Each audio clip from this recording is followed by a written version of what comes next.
All right, we're speaking this morning to Nurul, Sakinah, and Ashraf Isha, their husband and wife team, and they're now ayam percik sellers. But before this, they weren't. Like, Sakinah, I know you used to make and sell handmade jewelries, and Ashraf, you are an artist. But now both of you are selling ayam percik. Yes. At what point did you both decide to do this, to make this switch? During the second week of MCO. Okay. After the MCO hits, we just decided we needed to do something, and it was ayam percik. Okay. Yeah, because we've always been interested. I mean, we've always had like dinner parties and entertaining friends, and the idea of doing pop-ups have always been there. The idea, not you've never done it before. Every now and then, Right. but not very regularly. And we were supposed to actually have our first pop-up during the MCO, the first week. So it was sold out. Oh. Just a few days before MCO was announced, so it had to be cancelled. Oh no. And yeah, but we were talking about doing ayam percik for bulan puasa just to try it out. And when the MCO happened, the first 2 weeks we were just lost. I couldn't go to the studio. Bazaars were cancelled. Ashraf at the same time was working at the cafe, and nobody could go to work. Nobody had an income, and we're like, we had to do something. So Alright. we decided, yep, let's do this. We don't wait for bulan puasa. Let's do it right now. Yeah. How long were you in the jewelry making business for before this? I am still doing jewellery. Yeah. I started. My first step was in 2015, while I was still working. I've always been interested, but I was like, during 2015, it's time to finally start doing this. So I did my first lesson in Bangkok because I was living there at that time. And but then I was ready to leave, and I moved to Istanbul, and that's where I really learned under jewelry artists. I learned under Selan Ozus. Wow. Yeah. How about you, Ashraf? You've always been an artist. I only started in my late 30s, maybe when I was about 32. Just picked it up and decided to make it a career, Right. I guess. But the jewelry thing was the two of you. Just No, me. Just you. Yeah. Right. Yeah. Were you both affected financially when MCO hit? Yes. Very much. How was the jewelry business at that time? I was selling my work mostly through bazaars. So at that time, I already signed up for about 3 bazaars, and everything just cancelled. I got so overwhelmed, I couldn't look at my bench for about a month or 2. I couldn't do jewelry. I just like so overwhelmed. I was like, oh my God, everything is so uncertain. I cannot do this. I would just break down. So cooking was like an escape. Right. And we both enjoy entertaining, and we're like, let's do food business. We have to do something. Let's just do this. This is an escape, and it's also a way to make an income. So the jewelry business was a business. It wasn't a 9 to 5. You would have your own studio and you do it, right? I go to this co-working studio. I was supposed to move to my own studio, but now that's not happening anymore. But we are setting up at home. Right. We have rearranged everything, and we're like, paying rent right now is a big risk. So because Ashraf has a space at home where he paints, so we decided to divide the space. How was that though? I mean, like as an artist, how was it before? How was business before, and then how was it during MCO? For me, because I've always done it online. Yeah. So I've always been to bazaars, doing it in bazaars, and like doing it, selling my artworks online. Now that there aren't any bazaars to sell my artworks, it's pretty hard. Even online is very slow. Right. But you don't sell your jewelry online, Kina? I do put it online, but I think now people are quite careful with how they spend the money, and jewelry is not the first thing that they want to buy. Yeah. Yeah. Even artworks. Yeah. Yeah, right. Because those are indulgences. I suppose you want to put it. That's not a need. That's Yeah. not an essential need, I Yeah. guess. Yeah. But who suggested selling ayam percik in the first Well- place? Like, how did that idea come about? And why ayam percik?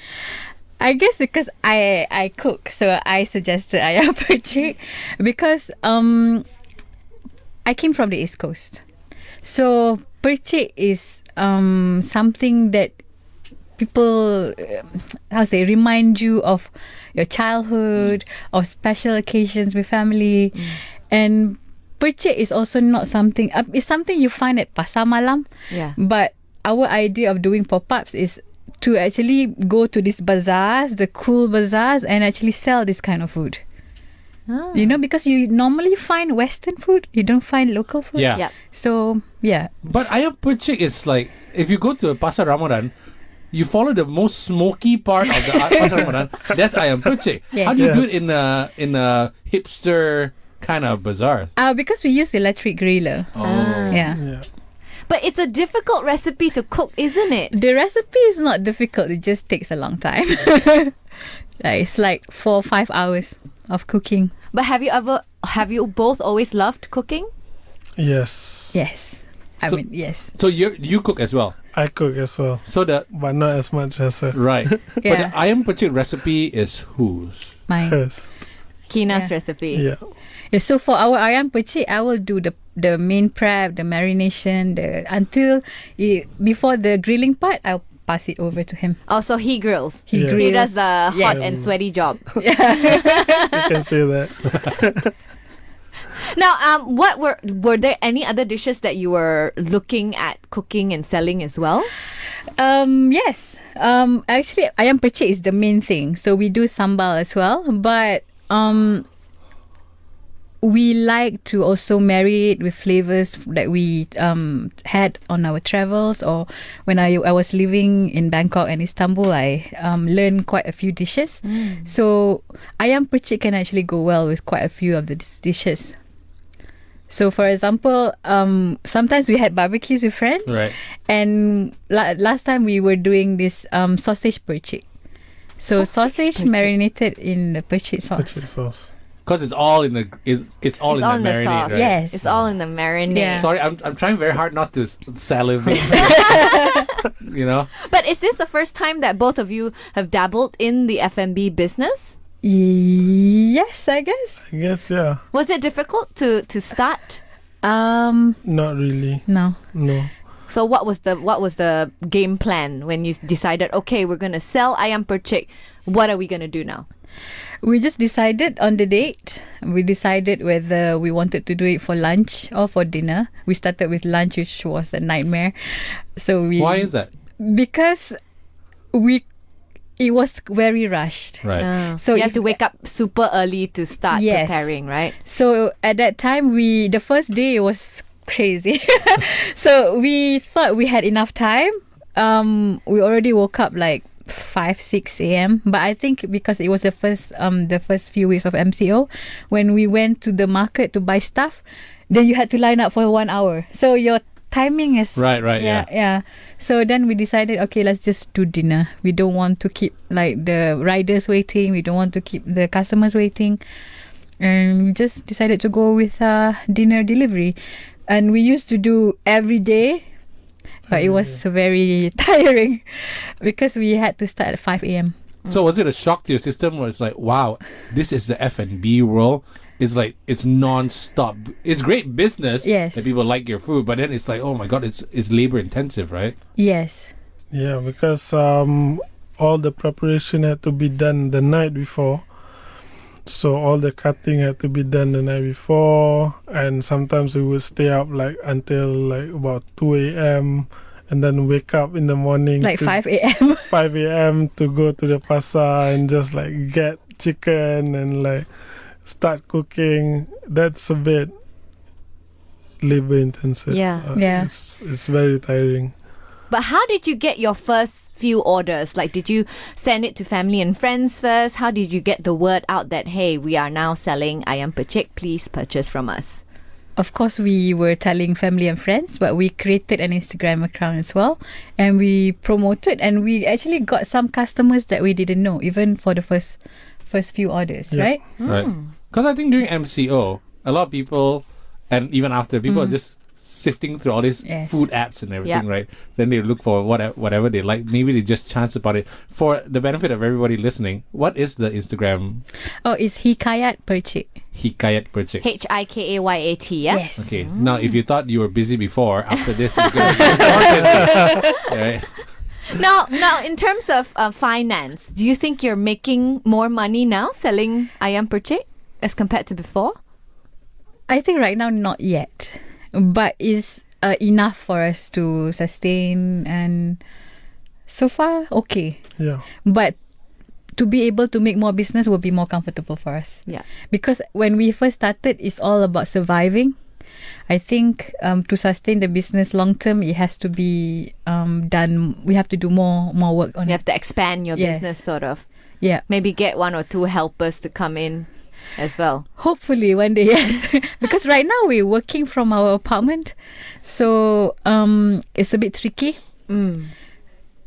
Yeah, we look around trying to see if we should move to because our place is a walk-up apartment. Right. So carrying everything up, carrying everything down. So we kind of play with the idea of renting, but maybe not so soon. Maybe we just figure out our system properly. Then one day we have to make that business decision to Move out. not move out, but to rent a place where we can properly But run. business has been good enough Yes. that you properly considered that. Yes. Yeah. Wow. But have you ever considered if this will be the full-time career from now on? Should I answer? I will answer Kina first, first. okay? Yeah, Kina first. At the moment, I still would split it between jewellery and percik, like 4 days percik and 3 days jewellery, because I just quit my job at the end of last year to do jewellery. And we discussed this. So I thought, I was thinking, if I decided to just drop jewellery, I would be very frustrated. So I need to allow myself to still do jewellery, and at the same time we do percik, because that's the income. But for now, I think we are okay to split, because not every day people want to eat percik as well. I Yeah. think we have sort of seen the trend that people maybe go for it more towards the end of the week. So, but Wednesday to Saturday, so I guess those are the days that we're going for. Really? Yes. I wonder why that is. That makes me wonder about a lot of things, about people's eating habits. Interesting. How about you, Ashraf? Have you ever considered doing this full-time? Someday, I hope. But for now, I think I still need that outlet to be creative. F&B is it's challenging, but at the same time, I think to be creative Yeah. is what I need to be at the same time. Yeah. Because he writes music, like he makes songs as well. Yeah. Yeah. But the creative can be a hobby, you know? It can be something that you do on the side, and then a full-time sort of income, you can do the F&B business. But jewellery has been a hobby for many years, and actually I was ready to jump into it. Yeah. So I think for now it will have to be both. Right. Yeah. Now, getting into the F&B business, though. Yes. And you said because you loved food, and then it's from the East Coast, and then yet you see a lot of people online now during the MCO. They just started doing a lot of all these food videos and stuff like this, and then they're trying to sell all their stuff. Has it gotten a bit more competitive, I suppose? Do you see other people also doing a similar ayam percik kind of thing? Yes. Yes, we do. When we first started, nobody was doing ayam percik, but I think now there's at least 2 or 3 other people doing ayam percik. Oh, so you have done the market research. Yeah. as well. But but they are also selling a lot of other stuff. I haven't seen anyone doing just percik. How different is your schedule now compared to before? Well, before I used to go to the studio like almost every day. Now I work mostly from home. I have to wake up earlier. We wake up like 5 5 o'clock. 6 a.m. You go to the market because we don't use frozen chicken. We buy fresh every morning, and that's why we close the order the night before, so we know how many chicken we need to buy. Right. Yeah. So in terms of schedule is you don't do anything else until you finish selling your percik. Sometimes we also do this East Coast desserts called skaya. It's like coconut custard. Right. So skaya labu, so pumpkin coconut custard. Yeah. So that one also has people receive it quite well. But we haven't really promoted it. We focus more on ayam percik. But if people want dessert, then we have. Have you taken time off though? Yeah. Like, just to not do this and then. We took time off during Raya. After second week of Raya. Yeah. No. Last week of puasa. Yeah. Right. Because Yeah. I guess it's a pretty full on Yes. job, right? Yes. And orders come in even on weekends. You must be working 7 days a week, right? 6 days a week. At first, it's 7 days a week. Then we decided, okay, we will take Mondays off. Yeah. But this month, we're taking it a bit slow. We're doing only 1 day a week just for this month. Because, I have this membership at this co-working space, and this month I need to finish it. So, because I have already paid it up front. So, this month, I just want to get this settled. Get your jewelries out first. Yes. And starting next month, we'll just... Right. Yeah. All right. Now, any plans now to extend the menu maybe if you're going to do this for the long run? Yes, of course. But it will be a bit something more, I wouldn't say fusion, but a bit of food from other country, then Ooh. marry it with the Malaysian. percik. Sashimi percik. Right. I don't know how that's gonna work. Well, it's But- something. Right. Yeah. But are you excited about this? Because if you expand the F&B business, Yeah.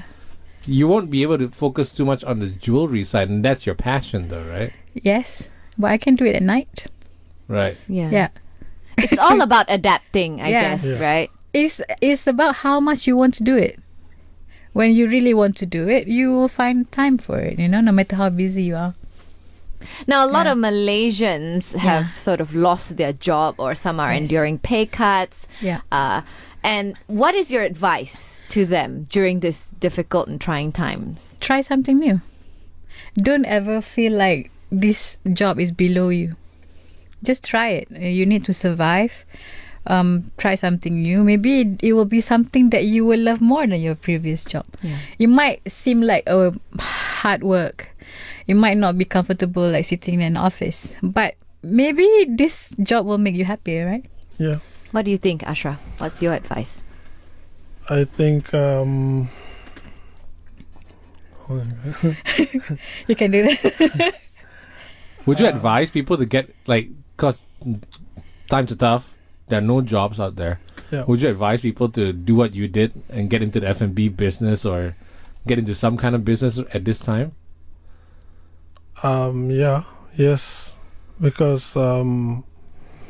some people might not have jobs. Yeah. Some people may have pay cuts, so they should be just trying something like. I'm not telling them to survive. They should find a way to survive. Yeah. And just by doing a business, it could be doing a business, it could be trying out something new, it could be anything. But is this a good time to pursue a passion, though?